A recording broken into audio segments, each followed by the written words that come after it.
శ్రీమాత్రే నమః. శ్రీ పరాభవనామ సంవత్సరంలో మేషరాశి యొక్క ఫలితాలు ఏ రకంగా ఉన్నాయో తెలుసుకుందాం. మేషరాశి వచ్చేసేపటికి అశ్విని నక్షత్రం 4 పాదాలు, భరణి నక్షత్రం 4 పాదాలు, అలాగే కృత్తికా నక్షత్రం 1వ పాదం వరకు కూడా వీరు మేషరాశికి చెందుతారు. ఈ రాశి వారికి ఈ సంవత్సరం ఆదాయం 11, వ్యయం 5, అలాగే రాజపూజ్యం 2, అవమానం 4 అని చెప్పవచ్చు. పరాభవనామ సంవత్సరంలో మేషరాశి వారికి ఏలినాటి శని ప్రభావం తీవ్రంగా ఉన్నందువలన ఈ రాశి వారికి సంవత్సరాంతం వరకు కూడా రాహు కేతు యొక్క బలం లేకపోవడం వల్ల వీరు తలపెట్టినటువంటి కార్యక్రమాలన్నీ కూడా ఆటంకాలు పడే అటువంటి అవకాశాలు ఉన్నాయి. అలాగే ఏదైతే వ్యావహారికంగా ముందుకు వెళ్తారో అది నత్తనడకన ముందుకు సాగేటువంటి అవకాశాలు ఉన్నాయి. మిత్రులు బంధువుల యందు చాలా జాగ్రత్తగా వహించాలి. విరోధం కలిగేటువంటి అవకాశం చాలా ఉన్నది.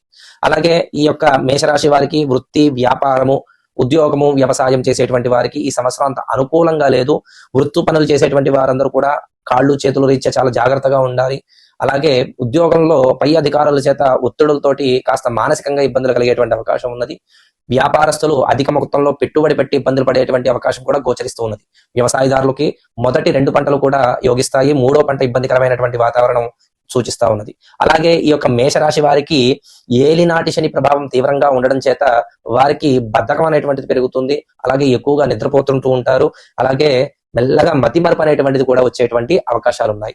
వాహన ప్రయాణాలు చేసేటప్పుడు లేదా వాహన ప్రయాణం మీరు కూర్చున్నప్పటికీ కూడా, నడపవసరం లేదు, కూర్చున్నప్పటికీ కూడా కాస్త ఇబ్బందులు కలిగేటువంటి అవకాశం ఉన్నాయి. తగు జాగ్రత్తగా వ్యవహరించి ప్రయాణాలు చేయడం మంచిది. దూర ప్రయాణాలు చేయకుండా ఉంటే కూడా మంచిది. చేసేటువంటి వారు తగు జాగ్రత్తలు పాటించాలి. అలాగే ఉద్యోగులపై చాలా ఒత్తిడి అనేటువంటిది ఉంది ఈ సంవత్సరం.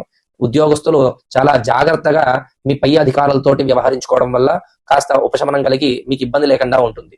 అలాగే విద్యార్థులకి ఈ సంవత్సరం చాలా ఇబ్బంది కలిగేటువంటి అవకాశం ఉంది. ఎందుకంటే ఏలినాటి శని ప్రభావం చేత జ్ఞాపక శక్తి అనేటువంటిది కోల్పోయేటువంటి అవకాశం ఉన్నది. కాబట్టి విద్యార్థులు పరీక్షల యందు 1కి 10 సార్లు బాగా చదువుకుని ముందుకు వెళ్తేనే వారికి ఈ సంవత్సరం యోగదాయకంగా ఉంటుంది. లేదంటే చాలా ఇబ్బందికరమైనటువంటి వాతావరణం ఇక్కడ గోచరిస్తా ఉన్నది.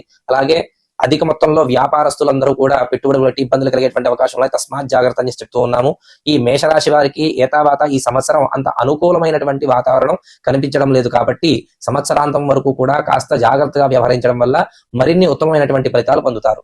అలాగే ఈ మేషరాశి వారు శనివారం నియమం పాటిస్తూ, ఏలినాటి శని దోషం ఉంది కాబట్టి వీరు శనివారం నియమం పాటించడం వల్ల మరిన్ని చక్కటి ప్రయోజనాలు పొందుతారు. అలాగే శనివారం రోజున తైలాభిషేకం చేసుకోవడం వల్ల, శనీశ్వరుడి యొక్క నామం జపం చేసుకోవడం వల్ల, నవగ్రహ స్తుతిని పాటించడం వల్ల ఎన్నో రకాలైనటువంటి ఫలితాలు పొందేటువంటి అవకాశాలు ఉన్నాయి. కుదిరితే శనీశ్వరుడికి జపశాంతి కార్యక్రమాలు, శివుడికి రుద్రాభిషేక కార్యక్రమాలు చేసుకోండి. కాస్త మనశ్శాంతి, ఉపశమనం కలిగేటువంటి అవకాశాలు ఉన్నాయి.